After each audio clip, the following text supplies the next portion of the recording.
Пострадавшие во время нападения на пост полицейские находятся в больнице, а правоохранительные органы тем временем выясняют мотивы преступления.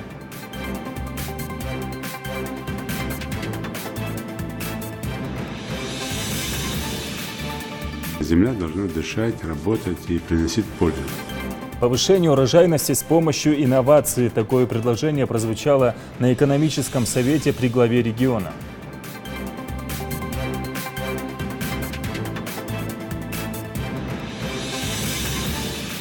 Одна тонна макулатуры – это 10 посеянных деревьев, 200 кубометров экономии воды, 1000 киловатт экономии электроэнергии.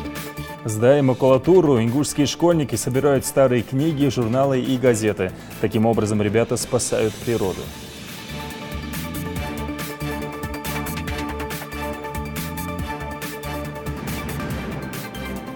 Связано это с незаконной деятельностью браконьеров, которые в последнее время стали ловить рыбу самым варварским способом. Незаконная ловля, о новых методах рыбалки и о вреде, наносимом фауне, говорилось в Галашке.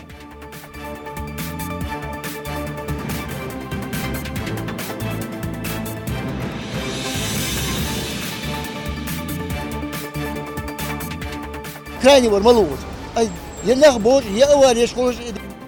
Пострадали 2 человека и 2 автомобиля от ДТП на федеральной трассе. Причины аварии выясняются.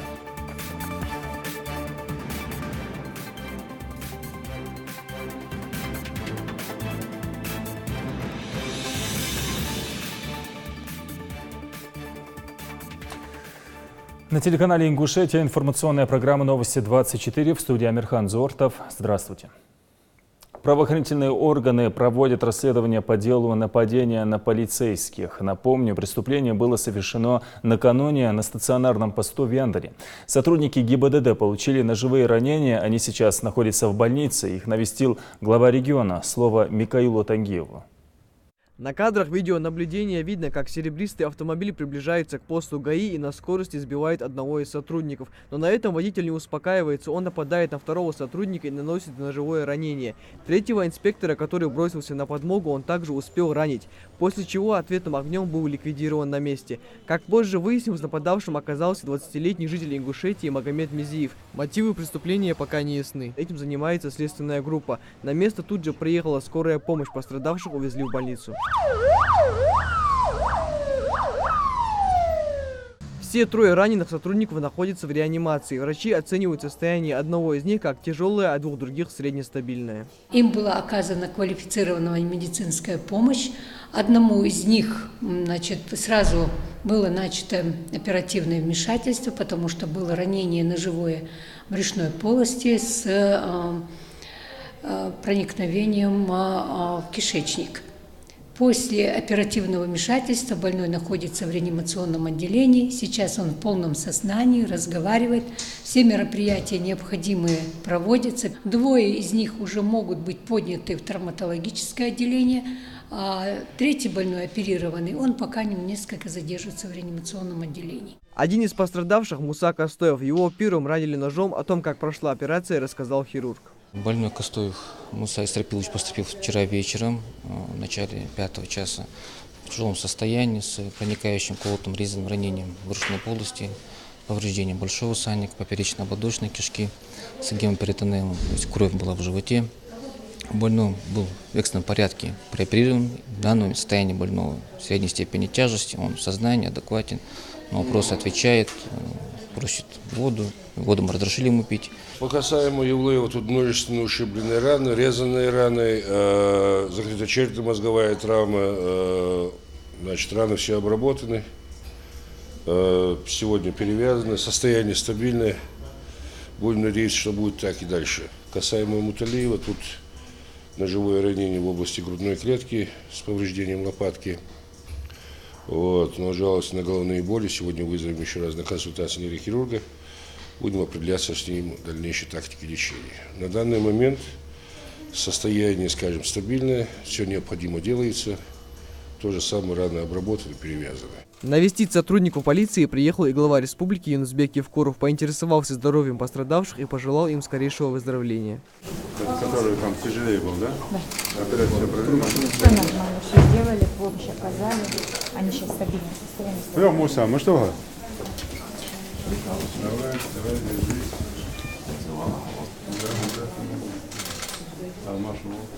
Возбуждено уголовное дело по статье УК РФ «Посягательство на жизнь сотрудников правоохранительных органов». Мотивы совершенного преступления выясняет следствие. Микаил Тангиев, Майербек Миржоев, Новости 24. Внедрение инновационных технологий позволит сельскохозяйственному производству Ингушетии повысить урожайность в 4 раза. Такое мнение озвучили участники экономического совета при главе региона. Кроме того, обсуждались деятельность НИИ сельского хозяйства и возрождение потребительских коопераций в республике.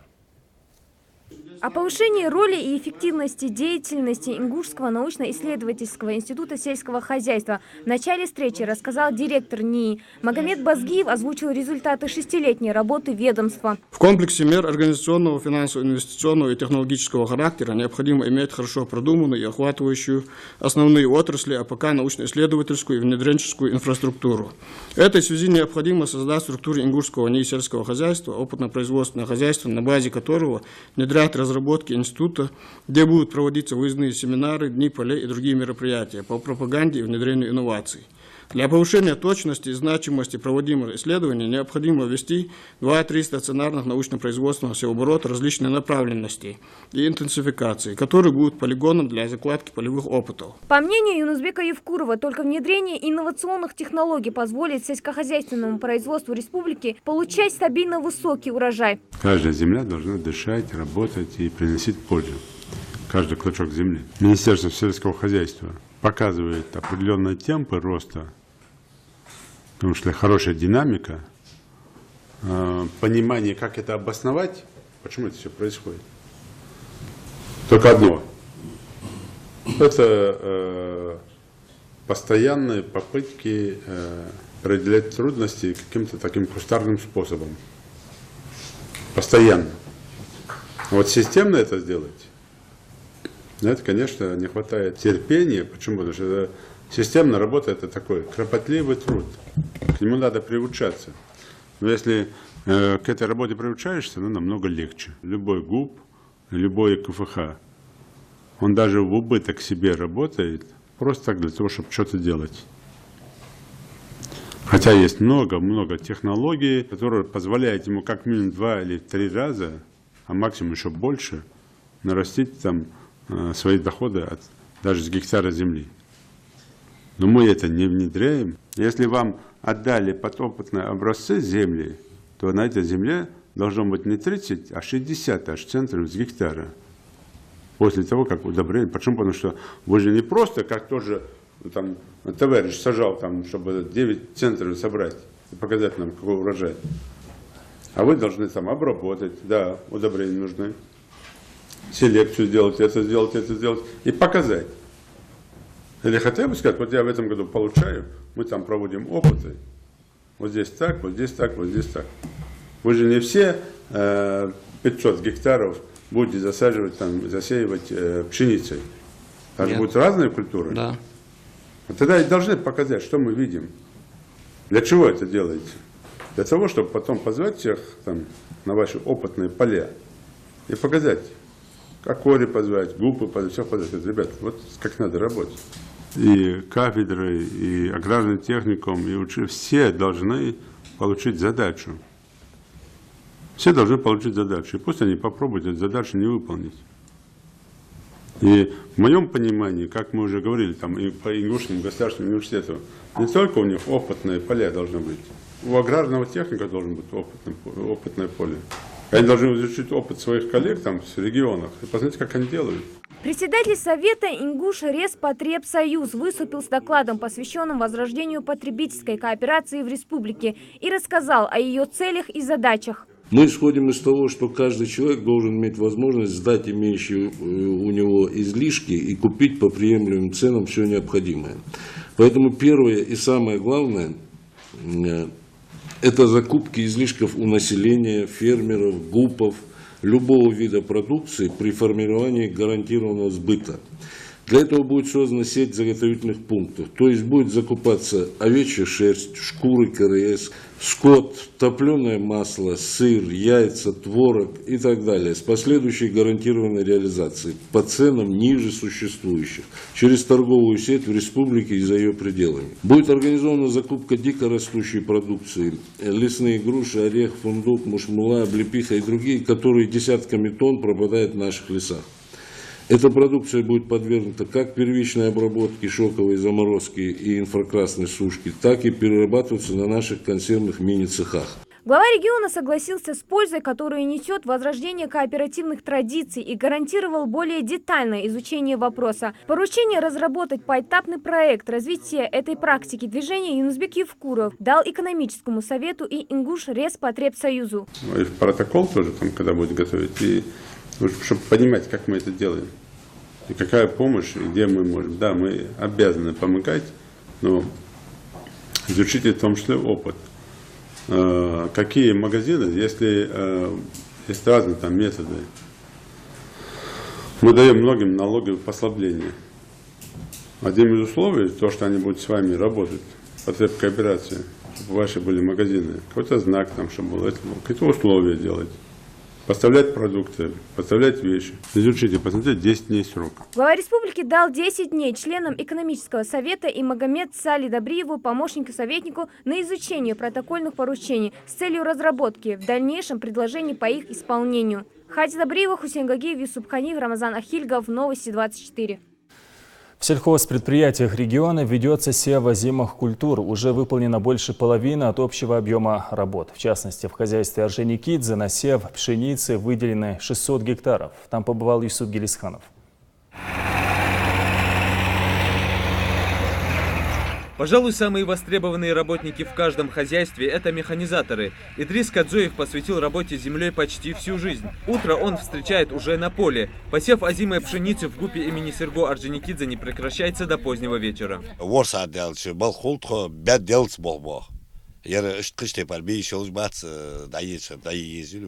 Делать может что должен.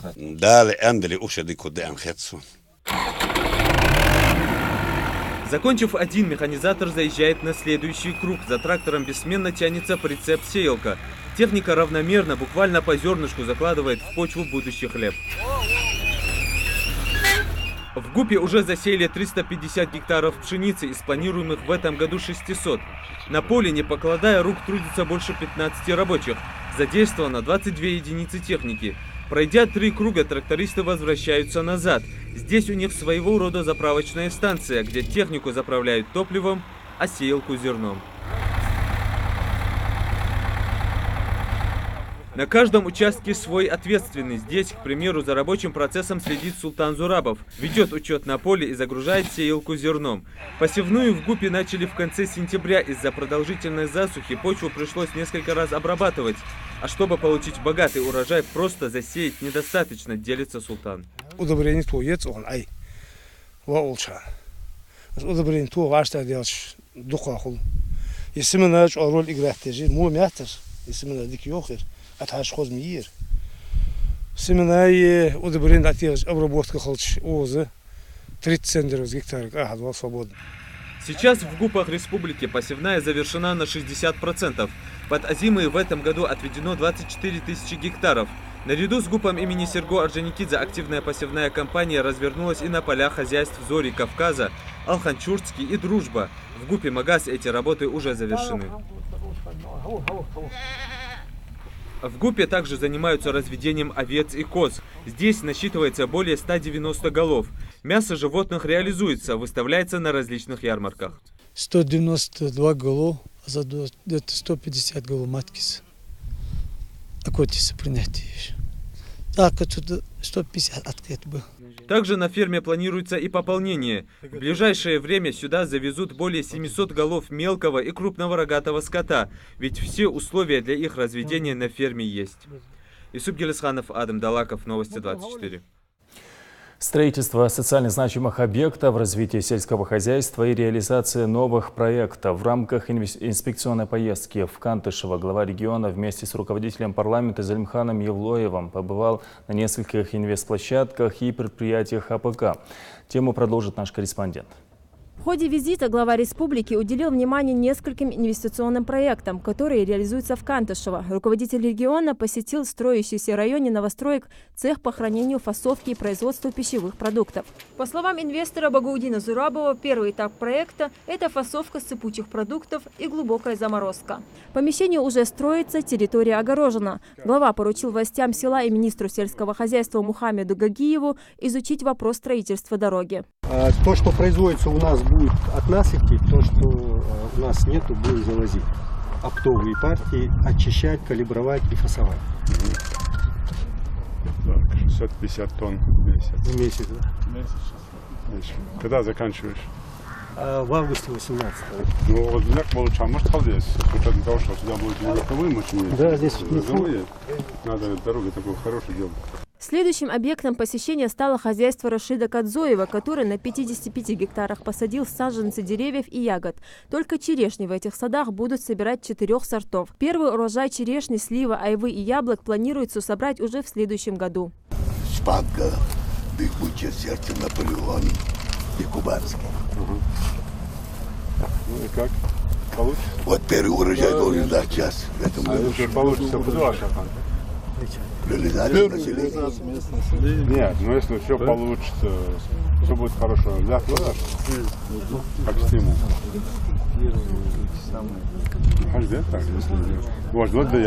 Надо сказать, ваш ходой, значит, земля будет. А вот на складах ГУПа Орджоникидзе сложилась совсем другая ситуация. Глава поручил привести в порядок всю территорию и определить ненужные и неэксплуатируемые хозяйством строения. Эти площадки также в будущем будут направлены на строительство социальных объектов. Даже если ГУПа здесь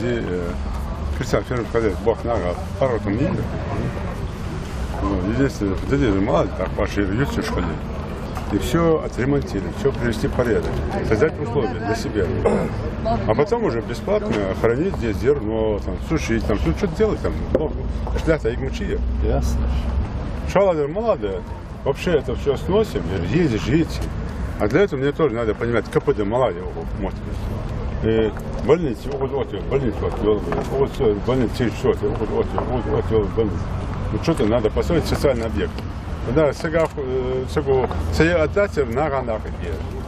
В ходе инспекционной поездки руководитель региона не обошел стороной и развитие спорта в селе. В физкультурно-оздоровительном комплексе глава обошел всю прилегающую территорию. Вопросы к муниципальным властям начались сразу. Юнусбек Евкуров сделал ряд замечаний по поводу заброшенного строения рядом с ФОКом. Он считает, что если у Минсельхоза нет на них острой необходимости, то эту площадку можно передать под новые спортивные объекты. В частности, речь идет о футбольном поле и воркаут-площадке. Вот под ФОКу залуживали с учетом расширения всего. Не только футбольный стадион, воркаутная площадка, футбольная,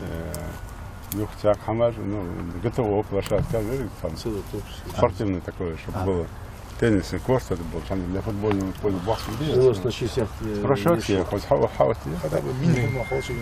Мини-футбол площадка, футбол там хотя бы. Нет, мини-футбол, это вот стандартный поле, вокруг сделать беговую дорожку, чтобы он пришелся, побегал, это сделал. Понятно, да? Хагулдали ваш бахачар, хагулдали бахачар. А вот такой спортивный вариант здесь сделать такой. Прекрасно. Вокруг хорошая идея. Если здесь так по кругу посмотреть, где-то получится, я думаю, 1,5 километра где-то пробежка. Пробежки по хорошей идее. К решению вопроса о новом инвентаре и ремонте Канташевского ФОКа, по мнению главы, необходимо привлечь спонсоров из этого же села. Сегодня в ФОКе с 19 тренерами в различных секциях занимается более 500 ребят. Далее на месте строительства новой соборной мечети руководитель региона пообщался со старейшинами села и имамом. Строительство храма близится к завершению. Осталось докончить внутренние отделочные работы и построить 2 минарета.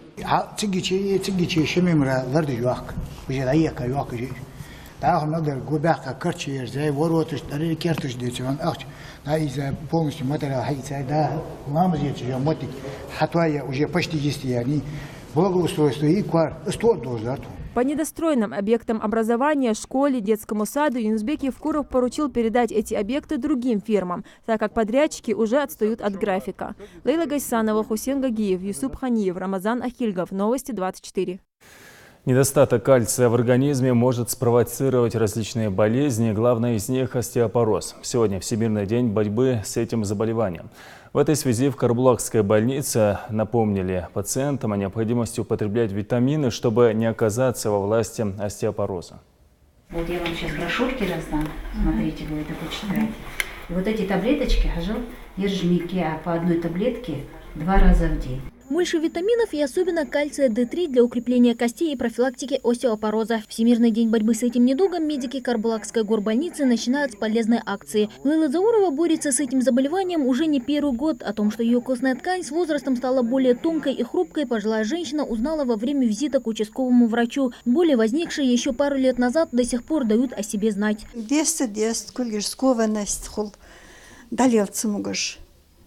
Рука сильно лазаж суставы, рентгена, анализы штатине. Легче стало, легче. Вот клала дымардас, легче. А вот Роза Мацеева обращаться к медикам за помощью не стала. На боли в суставах она закрыла глаза, будучи уверенной, что визит к врачу можно отложить и на потом. Хан-хана, я думала, самолечение пройдет. А уже когда мне стали врачи, говорят, у тебя такая болезнь, шарашот обязательно нужно ложиться. Шарашот, а из-за более-менее ход. А я протяну дой, а кархамду уже очаешь холор. Действительно, хан-хана, лурыш, хату дуаш, тхойулку, ах, дешхалчи.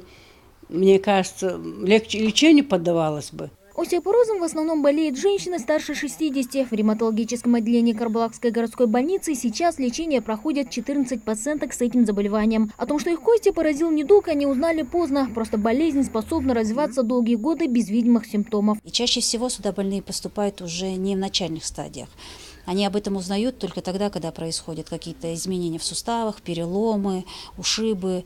И когда мы делаем снимки, на рентгеновских снимках мы видим костную ткань, которая имеет такую разобщенную структуру с пониженным содержанием кальция. Недостаток кальция в организме может стать причиной повышенной ломкости костей, а вследствие развития остеопороза. Костная ткань уменьшается, а вместе с ней и рост больного. Даже незначительные травмы могут обернуться для него переломом. Чтобы исключить развитие остеопороза, нужно придерживаться здорового образа жизни. Советуем употреблять в пищу продукты, богатые кальцием. То есть это творог, молоко, сыр, яйца. Также вести правильный образ жизни. Алкоголь и курение, их ни в коем случае нельзя употреблять. И также газированные напитки, которые разрушают костную ткань. Ингушские медики стараются идти в ногу со временем, чтобы постоянно совершенствоваться. Они проводят встречи, лекции и обучающие семинары. Во Всемирный день борьбы с остеопорозом врачи Карбулакской больницы решили вновь поговорить о проблеме развития заболевания в кругу коллег. Приятельные кости, это получается у нас шейка, большой верхний, и вот тут у нас находится межверхняя область. На этом мероприятии не только ревматологи, но и врачи других специальностей, молодые и опытные. Каждый может узнать для себя что-то новое, пополнить багаж знаний или поделиться накопленным с годами опытом. Я с большим интересом слушаю эту лекцию, и много свежих новых данных дают нам по этому заболеванию, которые пригодятся нам в дальнейшей нашей работе. Как молодым это мероприятие нужно, вот эта лекция, которая сегодня проводится здесь в нашей больнице, так и врачам, которые имеют стажем, врачам с других специальностей, потому что с остеопорозом приходится встречаться всем медицинским работникам. Остеопороз лишает больного возможности жить полноценной жизнью. Постоянные боли в суставах, пояснице, бессилие и слабость. Чтобы ваши кости к 50 годам оставались прочными, стоит прислушаться к советам медиков и задуматься о профилактике уже сейчас. Мадина Пугоева, Рахман Цуров, Новости 24. Сегодня свой профессиональный праздник отмечают авиадиспетчеры и работники воздушного пространства. Предельная концентрация и отменная психологическая подготовка, постоянные спутники и живых навигаторов. На представителей этой профессии возложена огромная ответственность. От них требуется не только совершенное владение профессиональными навыками, но и особая психологическая подготовка. Для успешного выполнения своих задач авиадиспетчеры используют знания авиационных правил. Помимо подробных инструкций, в их распоряжении самое современное оборудование. Работа диспетчера организована так, чтобы минимизировать ошибки в управлении полетами. У нас здесь есть вся информация. Вот здесь в настройках можно выбирать карты, секторы, метео, условия посадки. То есть мы видим самолет, когда он заходит в глиссаде под определенным углом и на определенном удалении. Это чисто для контроля. 83 года исполнилось бы сегодня известному ингушскому журналисту Юсупу Курскиеву. Его не стало 9 лет назад. Он стоял у истоков становления первого ингушского телевидения. В 1993 году Юсуп Курскиев был назначен заместителем руководителя ГТРК Ингушетия по радиовещанию. Вырастил целое поколение профессиональных специалистов. Он работал на чечено-ингушском радио в должности заведующего корреспондентской сетью.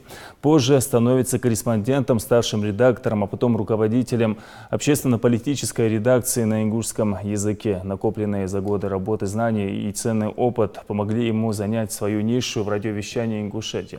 В эфир радио и телевидения вышли десятки его программ, репортажей и очерков. Юсуп Курскиев был известен не только как радиожурналист, он публиковался на страницах альманаха «Утро гор» и газеты «Сердало». Оплатить за потребленный газ теперь можно, не выходя из дома. Для этого абонентам «Газпром» и «Межрегионгаза» Назрань необходимо открыть свой личный кабинет на сайте компании. Благодаря этой услуге можно в режиме онлайн перечислить платеж, передать показания счетчика, посмотреть статистику потребления за определенный период. Кроме того, пользователи личного кабинета могут получить всю информацию о начислениях, задолженностях и поступивших платежах. Процедура регистрации на сайте проста, необходим лишь почтовый адрес или номер телефона и ваш личный пароль. В Ингушетии возможностями личного кабинета уже пользуются более 7 тысяч абонентов. Здесь при переходе в вкладку «Платежи и начисления» вы можете увидеть все детали, можете увидеть все ваши платежи, которые вы совершали, будь то льготы, оплаты через терминалы на территориальных участках. И статус этих платежей, подтверждены они, в обработке находятся. Ингушетия принимает участие во всероссийской акции «Собери макулатуру, сохрани дерево». Конкурс проходит в школах региона. Ученики сдают в специальный пункт старые книги, журналы и газеты. Ребят стимулируют тем, что по итогам конкурса будет определен самый активный класс. Слово Зареме Евлоевой. Чтобы зажечь в школьниках спортивный интерес, преподавателям достаточно ярко преподнести тему. И вот уже старшеклассники спешно несут целые охапки ненужных бумаг и журналов. В экологической акции участвуют все с 1 по 11 классы. У нас объявили акцию «Спасем дерево», и я хочу, чтобы эти книги переработали и чтобы мы спасли дерево. Успеваемость и возраст значения не имеют. Победит класс, который соберет больше всех макулатуры. А в качестве презента школьников ждет коллективный поход на пикник. Впрочем, многие ребята участвуют не ради победы, а ради спасения окружающей среды. Книги сжигали чаще всего, и это вредило окружающему миру, мешало людям из-за дыма. Дополнительные бонусы зарабатывают культурной программой. Педагоги все чаще стараются говорить о проблемах экологии на классных часах. На этот раз в Сунжи к акции подошли творчески. В арсенале стихи, песни и блестящие знания на заданную тему. В нашей школе собрали 1 тонна 335,5 килограмм макулатуры. Мы каждый день приносили макулатуру. Ради спасения деревьев, живой природы. 1 тонна макулатуры – это 10 спасенных деревьев, 200 кубометров экономии воды, 1000 киловатт экономии электроэнергии и чистый кислород для 30 человек. Акция призвана научить детей заботиться о природе и бороться с массовой вырубкой леса. Многие учителя, услышав о таком полезном конкурсе, невольно вспоминают свое детство. В советский период подобные акции были доброй традицией. Это вызвало страшный энтузиазм и среди учащихся, и среди учителей. Потому что, вот как говорят, хорошо забытое старое. Когда-то, когда мы учились в школе, мы собирали и макулатуру, и металлолом. Это действительно было нечто. Это вызывало очень большой энтузиазм детей. Проходило с огромным удовольствием, все это проводилось. И поэтому действительно мы на эту акцию откликнулись. Конечно, чтобы научить детей беречь природу и планету, одной такой акции недостаточно.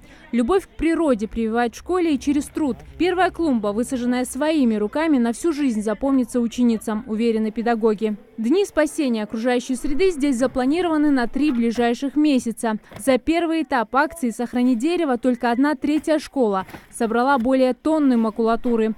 Таким оптовикам перерабатывающая компания бесплатно предоставляет транспорт прямо к дверям школы. Машина поедет в ангар, там будут отбирать книги, которые обложка. Будет загружаться фура и отправляться в этих набережных челнах. Старые книги, журналы и списанные тетрадки в рамках этой акции получат вторую жизнь, а деревья – надежду на спасение. Зарема Евлоева, Рамазан Миржоев. Новости 24.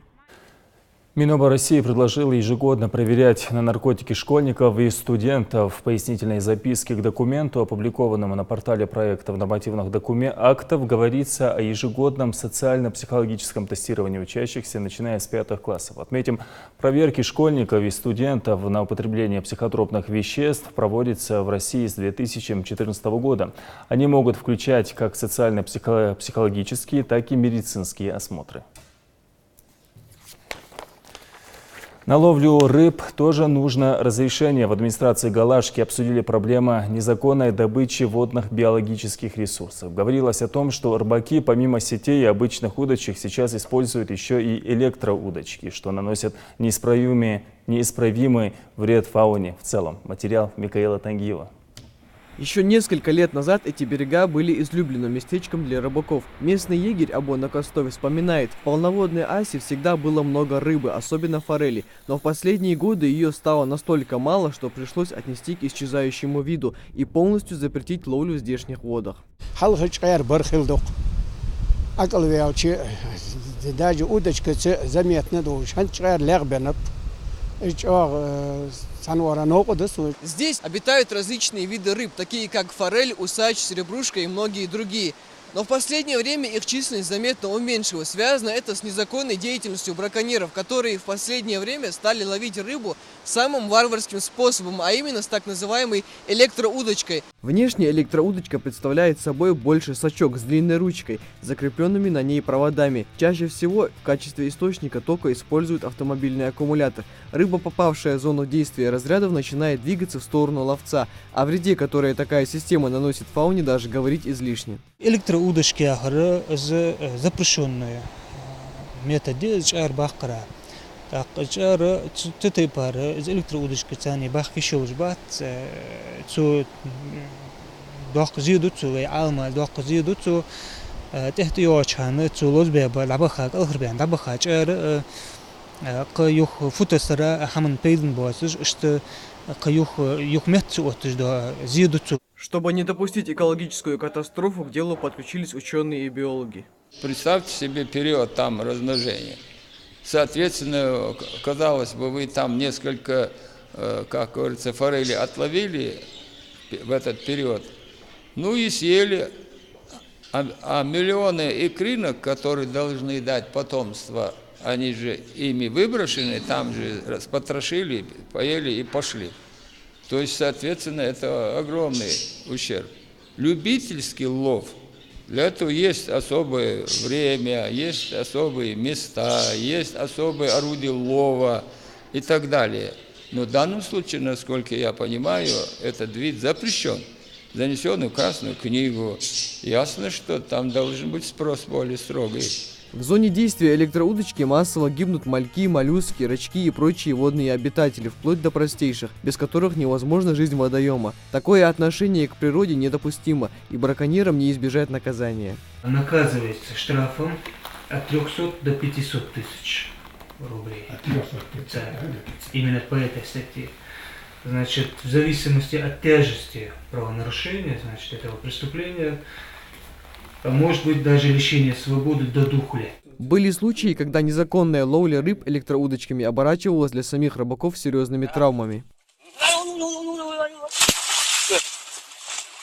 Заниматься рыбалкой никто не запрещает, если только это не наносит ущерб водным ресурсам и самим себе в том числе. Микаил Тангиев, Магомед Урусханов, Новости 24.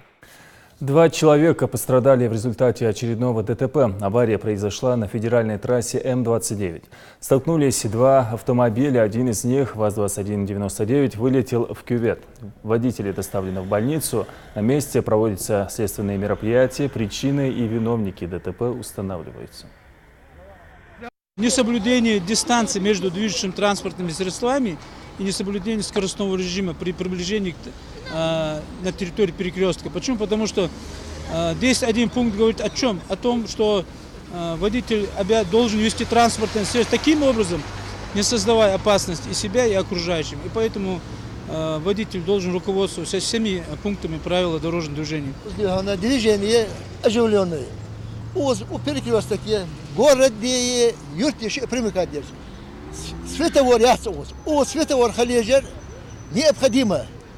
Хал световой халежер скорость диони, ханджуржа есть скорость хугят, есть ЧП хугят. А малаву крайне вор малаву. А я нахбор, я авария скорость диони. В Карабулакском СИЗО прошла творческая встреча поэта Абдулхамида Барахоева с осужденными. В рамках воспитательной работы такие беседы проходят регулярно, сообщает пресс-служба ОФСИН. Абдулхамид Барахоев является автором многих песен заслуженных артистов Ингушетии, а также почетный гражданин города Карабулак. В ходе беседы поэт рассказал осужденным о своем творчестве, прочитал цикл стихотворений о любви к родине и родителям, природе, о событиях и людях. Ингушские альпинисты приняли участие в восхождении на пик Кайсыма Кулиева. В этом году известному балкарскому поэту и писателю исполнилось по 100 лет. Группа альпинистов состояла из 30 человек. Это представители 5 регионов СКФО. Все они благополучно спустились вниз. С некоторыми из них встретился Тамерлан Хамхоев. Эльбрус выше, но я 3 раза на Эльбрус поднялся, чем 1 раз на эту вершину. Как раз 3 раза Беслан Гудиев и покорял Эльбрус, но каждое восхождение – это новые эмоции и ощущения. Не стало исключением для альпиниста-любителя и недавнее восхождение в Чегемском ущелье Кабардино-Балкарии. Для неопытных скалолазов пик Кайсыма Кулиева таит в себе большую опасность. Преодолевать такие сложности альпинисты учатся на каждодневных тренировках. В дальнейшем, пока мы обговариваем тренировки на столовой, а так первая вершина у нас намечается Казбек, а потом дальше пойдем. От нашей республики в массовом восхождении вместе с Бесланом принял участие Ивисан Юсупов, президент Федерации альпинизма и скалолазания республики. Несколько дней в пути, новые знакомства, прекрасные пейзажи с высоты птичьего полета. То, что раз за разом тянет альпинистов в горы. Вершина очень интересная, скалистая, ледовая, 3Б, по сложности 3Б. Кстати, из всех участвующих участников мы с Бесланом были самые возрастные. Мне 65 лет, Беслану 63 года, а остальные были где-то до 30. Для развития и популяризации этого вида спорта в регионе предпринимаются большие шаги. В этом году Ингушетия принимала сразу 2 чемпионата России. В 2018 году в республике также планируется провести соревнования всероссийского масштаба. Судя по опыту предыдущих турниров, условия для этого в горной Ингушетии просто идеальные. В 2018 году у нас в календарном плане будет чемпионат России в техническом классе, это с 1 по 20 февраля 2018 года. Далее у нас будет международные соревнования, посвященные скайранингу. И также у нас восхождение запланировано в августе на Казбек и на Эльбрус. Свое восхождение ингушские альпинисты посвятили также юбилею родной республики. Тамерлан Хамхоев, Рахман Цуров, Новости 24. Нелегкая эта работа из реки слона тащить. В Таиланде животное спасали сотни человек. Слона, судя по всему, смыло внезапным наводнением. Слон сильно ослаб и чуть не утонул. У него едва хватало сил держать над водой хобот. С помощью тросов его выволокли на берег. Операция заняла 5 часов. С одной стороны, не хотелось навредить слону, с другой животное слабело с каждой минутой. В итоге слона доставили на берег и отвезли к ветеринару, который сделал толстокожему бодрящий укол. Это были все новости на сегодня. Спасибо, что были с нами, и всего доброго.